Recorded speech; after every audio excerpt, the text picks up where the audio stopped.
on the Hour, sponsored by Progressive Insurance. I'm Peter King in Orlando. Hurricane Milton is now a Category 4 storm. The latest numbers show top winds at 155 miles an hour. The National Hurricane Center says Milton is steaming toward Florida's Gulf Coast at 16 miles per hour. The time to evacuate? Well, that's quickly running out. Tom Potter and his family live in Treasure Island in the Tampa Bay area. They never finished cleaning up from Hurricane Helene. Thinking that this storm could be the one that actually takes it all away. It's pretty scary. Some people always stay behind. Zach lives in Fort Myers. I'm in high-rise downtown, so I feel pretty comfortable where I'm at. I got plenty of food and supplies. Interstates 75 and 4th and clogged with people leaving for safer areas. Emergency officials say if you're told to evacuate and you don't, you're on your own during the storm. I'm Peter King in Orlando. Now with more CBS News, here's Deborah Rodriguez. As federal emergency officials prepare for Milton, they're battling rumors and false claims about resources and response after Hurricane Helene 2 weeks ago. FEMA Administrator Deanne Criswell tells CBS Mornings, I'm not saying it's not going to be challenging. We know that there's a lot going on with all of these efforts, but we planned for this, and we've done this before. The FBI has arrested an immigrant from Afghanistan in Oklahoma City for an alleged ISIS-inspired plot to attack the U.S. November 5th.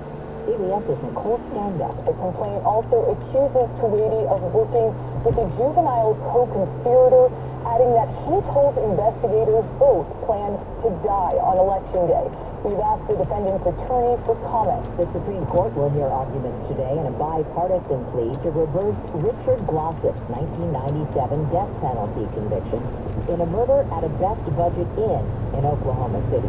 CBS News legal contributor Caroline Polisi. The conviction was obtained predominantly based on a witness's testimony who later tried to recant his testimony, but apparently was not allowed to do so. 2 Americans and a Brit have been awarded this year's Nobel Prize in Chemistry for cracking the code of proteins, the building blocks that make life possible.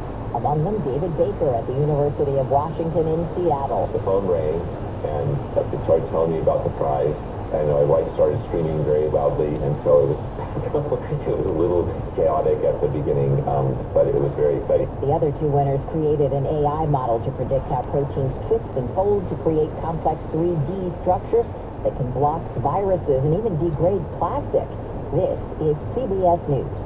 Well, that's today's news. I didn't hear any good news, did you?